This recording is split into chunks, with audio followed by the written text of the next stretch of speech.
Students, welcome to my YouTube channel. आज हम multiplication of matrices पढ़ने जा रहे हैं, जिसकी डेफिनेशन कुछ यूँ है। Two matrices A and B are conformable for multiplication. दो मैट्रिक्स हमारे पास ए एंड बी, वो कन्फर्मेबल होते हैं मल्टीप्लिकेशन के लिए। Giving product A B if the number of rows, ये कंडीशन है। अगर ये कंडीशन फुलफिल होगी तो ही हम दोनों मैट्रिक्स का प्रोडक्ट यानी मल्टीप्लिकेशन कर सकते हैं, अदरवाइज नहीं। If the number of column of A matrix is equal to the number of rows of B matrix, मतलब कोई मैट्रिक्स ए है आपके पास, उसके नंबर ऑफ कॉलम की तादाद दूसरे मैट्रिक्स बी की नंबर ऑफ रोज की तादाद के इक्वल हो। मतलब एक मैट्रिक्स के कॉलम की तादाद दूसरे मैट्रिक्स के रोज की तादाद के इक्वल होनी चाहिए। लेट एग्जाम्पल आपके सामने एक पुट की हुई है। A is equal to 1 2 3 0, B is equal to 4 1। अब इधर देखें, मैट्रिक्स ए के नंबर ऑफ कॉलम कितने हैं 1 2, और मैट्रिक्स बी की नंबर ऑफ रोज की तादाद के इक्वल हैं कि नहीं। नंबर ऑफ रोज कितनी है बी मैट्रिक्स की 1 2, तो number of columns A is equal to the number of rows B. Here number of column A is equal to the number of rows of B। तो ये दोनों मैट्रिक्स आपस में multiplication हो सकते हैं, इनका प्रोडक्ट हम ले सकते हैं। जैसे एडिशन के लिए, सब्ट्रैक्शन के लिए कंडीशन थी कि दोनों का ऑर्डर सेम होना चाहिए, ऐसी इसकी कंडीशन है कि एक मैट्रिक्स के नंबर ऑफ कॉलम की तादाद बी मैट्रिक्स के नंबर ऑफ रोज की तादाद के इक्वल होना चाहिए। नेक्स्ट एक्सप्लेनेशन आपको एक एग्जाम्पल से दे देती हूँ। A is equal to 1 3 2 -3, B is equal to -1 0 3 2। इधर देखें, नंबर ऑफ कॉलम्स ए के कितने हैं 1 2, और बी की रोज कितनी है 1 2। कंडीशन फुलफिल है जी। पहले मैट्रिक्स के कॉलम की तादाद दूसरे मैट्रिक्स की रोज की तादाद के इक्वल हैं। अब इसको मल्टीप्लिकेट कर लें आपस में। First row first column, first row उठाएंगे, बी मैट्रिक्स के फर्स्ट कॉलम के साथ मल्टीप्लाई कर देंगे। 1 multiply -1, 3 multiply 3, 1 multiply -1, 1 multiply 0, 3 multiply 2। मतलब पहली रो लेनी है पहला कॉलम, फिर पहली रो को दूसरे कॉलम के साथ, ऐसी दूसरी रो लेनी है पहला कॉलम फिर दूसरी रो दूसरा कॉलम। इसको मल्टीप्लिकेट करने के बाद आपके पास -1 +9, 0 +6, -2 -9 0 -6। तो आपके पास ये मल्टीप्लिकेट होके आ गया 8 6 -11 -6।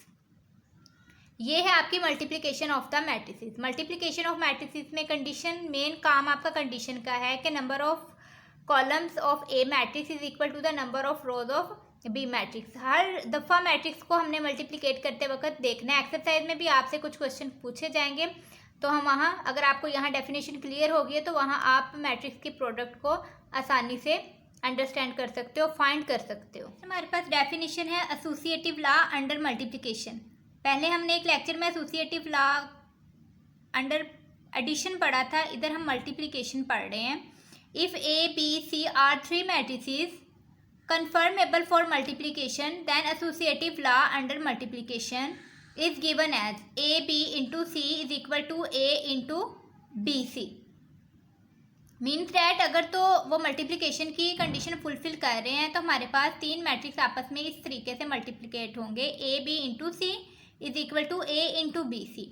ये आपकी एक्सरसाइज में एग्जाम्पल के तौर पे क्वेश्चंस भी दिए हुए, एग्जाम्पल भी दी हुई। एग्जाम्पल मैंने वेरीफाई इसलिए नहीं की कि जब क्वेश्चन आएंगे तो आपको एसोसिएटिव लॉ अच्छे से क्लियर हो जाएगा। यहाँ सिर्फ आपको डेफिनेशन क्लियर करवा रहे हैं।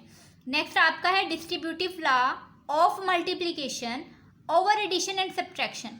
मतलब ये चीज़ आपको एडिशन में भी मिल सकती है, सब्ट्रैक्शन में भी मिल सकती है। बेसिक्स ये पहले मल्टीप्लिकेशन है, over addition and subtraction. Let A, B and C be three matrices, then distributive laws of multiplication over addition are given below। पहला आपके पास आ जाता है A into B plus C is equal to A B plus A C. इसे हम left distributive law बोलते हैं। मतलब लेफ्ट साइड से कोई मल्टीप्लिकेट हो रहा है मैट्रिक्स बी प्लस सी के साथ, तो मैट्रिक्स आपका पहले बी के साथ प्रोडक्ट लेगा, फिर प्लस का निशान एज इट इज आएगा, फिर वही मैट्रिक्स सी के साथ भी प्रोडक्ट लेगा। तो ए बी प्लस ए सी, इधर भी आपने लेफ्ट हैंड साइड और राइट हैंड साइड को इक्वल लेके आना है। तो इससे हम कहते हैं लेफ्ट डिस्ट्रीब्यूटिव ला। इसको शॉर्ट फॉर्म में मैंने LDL लिख दिया है।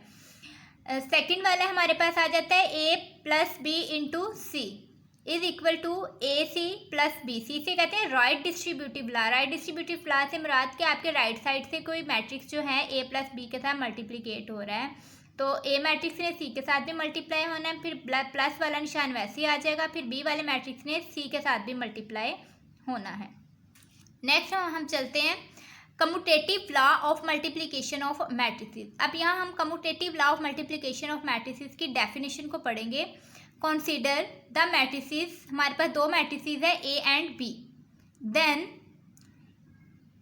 कंडीशन हमारे पास क्या है, पहले हम ए बी फाइंड करते हैं। ए बी से मुराद वही प्रोडक्ट करना है हम लोगों ने। A B first row first column 0 1 0 plus 1 multiply 0 करेंगे तो वो भी हमारे पास 0 ही आ जाएगा। फिर फर्स्ट रो वैसी ही रहेगी, यहाँ हमारे पास पहले कॉलम था, अब दूसरा कॉलम आ जाएगा। 0 मल्टीप्लाई 0 0 1 मल्टीप्लाई -2, तो ये आपके पास आ जाएगा -2। फिर हम सेकंड रो पकड़ेंगे और फर्स्ट कॉलम के साथ उसको मल्टीप्लाई कर देंगे। सेकंड रो 2 1 2 प्लस 3 0 0 3, मतलब 0 के साथ कोई भी डिजिट मल्टीप्लाई हो जाए तो वो 0 ही हो जाता है। नेक्स्ट हमारे पास second row second column 2 multiply 0 0 3 multiply -2, तो ये आपके पास आ गया -6। तो ए बी आपके पास क्या आ गया, 0 -2 2 -6। ये है हमारे पास A B and B A is equal to B A है, तो पहले हम बी वाला मैट्रिक्स लिख देते हैं 1 0 0 -2। फिर ए वाला मैट्रिक्स लिख देते हैं 0 1 2 3।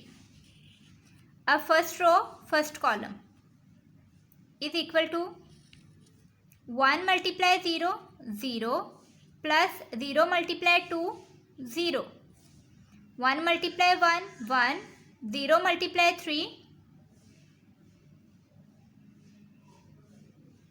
Plus 0 multiply 3 0 0 multiply 0 0 0 multiply 2 0 multiply 0 -2 multiply 2, तो ये हमारे पास आ गया -4 2 2 4 -0 मल्टीप्लाई 1 0 -2 3 -2 और 3 मल्टीप्लाई हो गया आपस में, क्या आ जाएगा -2 3 6। तो ये हमारे पास B A is equal to आ गया है 0 1 -4 -6। अब ज़रा गौर करें, क्या आपका ए बी इक्वल है बी ए के?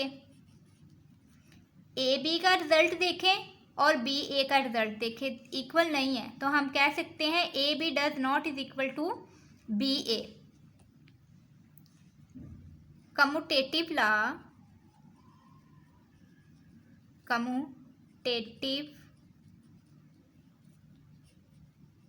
Law under multiplication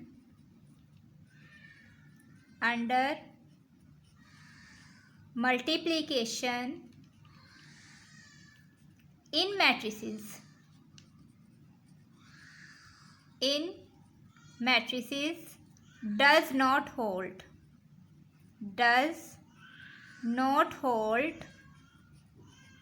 in general. तो इस एग्जाम्पल से हमारे पास वाज़िया हो गया कि कम्यूटेटिव लॉ जो है जनरल तौर पर होल्ड नहीं करता। If A and B are two matrices then A B does not is equal to B A. Commutative law जो है, commutative law under multiplication hold in particular case, किसी ख़ास केस में ये सही होता है। वो केस कैसे है, फॉर एग्जांपल मैं आपको एक एग्जांपल दे देती हूँ उस केस की। a is equal to 2001 and b is equal to -3004। अब ये ए और बी मैट्रिक्स इस टाइप के हों तो आप लोगों के पास commutative law under multiplication hold करता है, मतलब A B is equal to B A जाता है। अब देखें ये आपके पास प्रिंसिपल डायगोनल है, दोनों मैट्रिक्स का प्रिंसिपल डायगोनल ये वाला है, ठीक है। लेकिन commutative law under multiplication hold कब करेगा, जब इसका सेकेंडरी डायगोनल ज़ीरो होगा, दोनों साइड पे, ए वाला मैट्रिक्स भी और बी मैट्रिक्स भी। पार्टिकुलर केस कौन सा है, दोनों डायगोनल्स, मतलब जो आपके पास सेकेंडरी डायगोनल्स हैं दोनों मैट्रिक्स के, वो आपके पास क्या हों, 0 0 हों। प्रिंसिपल डायगोनल जो मर्जी हो जाए, लेकिन जो सेकेंडरी डायगोनल होता है ये वाला डायगोनल, वो 0 0 हो, तो फिर दोनों मैट्रिक्स आपका A B is equal to B A जो है वो आएंगे। इस कंडीशन में आप इसका रिजल्ट निकालेंगे, तब आपका रिजल्ट आएगा A B is equal to B A. ये आपका एक मखसूस केस है। इस मखसूस केस के तहत आप मल्टीप्लिकेशन करेंगे तब दोनों मैट्रिक्स बराबर आएंगे, मतलब प्रोडक्ट में, मल्टीप्लिकेशन में A B is equal to B A. दोबारा बता दूं, सेकेंडरी डायगोनल 0 होना ज़रूरी है दोनों मैट्रिक्स के। अभी तक जिन स्टूडेंट्स ने चैनल को सब्सक्राइब नहीं किया, चैनल को सब्सक्राइब करें, वीडियो को लाइक करें, दोस्तों के साथ शेयर करें, और कोई भी क्वेश्चन हो कमेंट बॉक्स में लाजमी पूछें। अल्लाह हाफिज़।